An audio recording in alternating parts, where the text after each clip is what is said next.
بسم اللہ الرحمن الرحیم۔ شروع اللہ کے نام سے جو بڑا مہربان نہایت رحم والا ہے۔ السلام علیکم۔ بصرہ میں ایک انتہائی حسین و جمیل عورت رہا کرتی تھی۔ لوگ اسے شوانا کے نام سے جانتے تھے۔ ظاہری حسن و جمال کے ساتھ ساتھ اس کی آواز بھی بہت خوبصورت تھی۔ اپنی خوبصورت آواز کی وجہ سے وہ گائیکی اور نوحہ گری میں بہت مشہور تھی۔ بصرہ شہر میں خوشی اور غمی کی کوئی مجلس اس کے بغیر ادھوری تصور کی جاتی تھی۔ یہی وجہ تھی کہ اس کے پاس بہت سا مال و دولت جمع ہو گیا تھا۔ بصرہ شہر میں فسق و فجور کے حوالے سے اس کی مثال دی جاتی تھی۔ وہ قیمتی لباس زیب تن کرتی تھی اور زیورات سے بنی سوری رہتی تھی۔ ایک دن وہ اپنی رومی اور ترکی کنیزوں کے ساتھ کہیں جا رہی تھی۔ راستے میں اس کا گزر حضرت صالح المری علیہ الرحمہ کے قریب سے ہوا۔ آپ اللہ عز و جل کے برگزیدہ بندوں میں سے تھے۔ آپ باعمل عالم دین اور عابد زاہد۔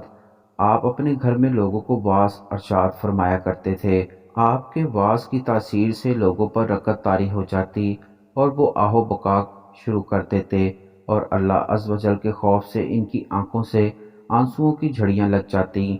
جب شوانا نامی وہ عورت وہاں سے گزرنے لگی تو اس نے گھر سے آہ و بکا کی آوازیں سنی۔ آوازیں سن کر اسے بہت غصہ آیا۔ وہ اپنی کنیزوں سے کہنے لگی، تعجب کی بات ہے کہ یہاں نوحہ کیا جا رہا ہے اور مجھے اس کی خبر تک نہیں دی گئی۔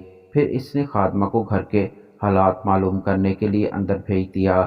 وہ لونڈی اندر گئی اور اندر کے حالات دیکھ کر اس پر بھی اللہ عز و جل کا خوف طاری ہو گیا اور وہ وہیں بیٹھ گئی۔ جب وہ واپس نہ آئی تو شوانا کافی انتظار کے بعد دوسری اور پھر تیسری لونڈی کو اندر بھیجا، مگر وہ بھی واپس نہ لوٹیں۔ پھر اس نے چوتھی خادمہ کو اندر بھیجا جو تھوڑی دیر بعد واپس لوٹ آئی اور اس نے بتایا کہ گھر میں کسی کے مرنے پر ماتم نہیں بلکہ اپنے اپنے گناہوں پر آہ و بکا کی جا رہی ہے۔ لوگ اپنے گناہوں کی وجہ سے اللہ عز و جل کے خوف سے رو رہے ہیں۔ شوانا نے یہ سنا تو ہنس دی اور ان کا مذاق اڑانے کی نیت سے گھر کے اندر داخل ہو گئی، لیکن قدرت کو کچھ اور ہی منظور تھا۔ جو ہی وہ اندر داخل ہوئی تو اللہ عز و جل نے اس کے دل کو پھیر دیا۔ جب اس نے حضرت صالح المری رحمۃ اللہ علیہ کو دیکھا تو دل میں کہنے لگی، افسوس میری تو ساری عمر ضائع ہو گئی، میں نے انمول زندگی گناہوں میں ضائع کر دی، وہ میرے گناہوں کو کیوں کر معاف فرمائے گا۔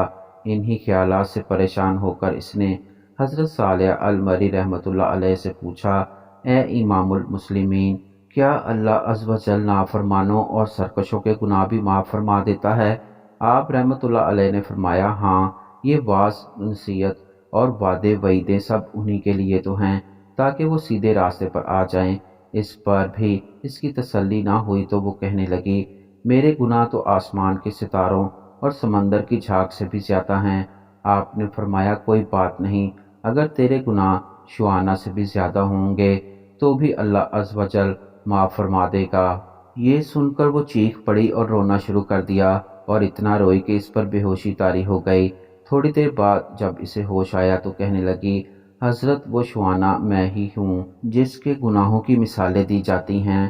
پھر اس نے اپنے قیمتی لباس اور گراں قدر زیور کو اتار کر پرانا سا لباس پہن لیا اور گناہوں سے کمایا ہوا سارا مال غربا میں تقسیم کر دیا اور اپنے تمام غلام کو بھی آزاد کر دیا۔ پھر اپنے گھر میں مقید ہو کر بیٹھ گئی۔ اس کے بعد وہ شب و روز اللہ عز و جل کی عبادت میں مصروف رہتی اور اپنے گناہ پر روتی رہتی، اس کی معافی مانگتی رہتی، رو رو کر رب عز و جل کی بارگاہ میں التجائیں کرتی، اے توبہ کرنے والوں کو محبوب رکھنے والے اور گنہگاروں کو معاف فرمانے والے، مجھ پر رحم فرما، میں کمزور ہوں، تیرے عذاب کی سختیوں کو برداشت نہیں کر سکتی، تو مجھے اپنے عذاب سے بچا لے اور مجھے اپنی زیارت سے مشرف فرما۔ اس نے اسی حالت میں 40 سال زندگی بسر کی اور انتقال کر گئی۔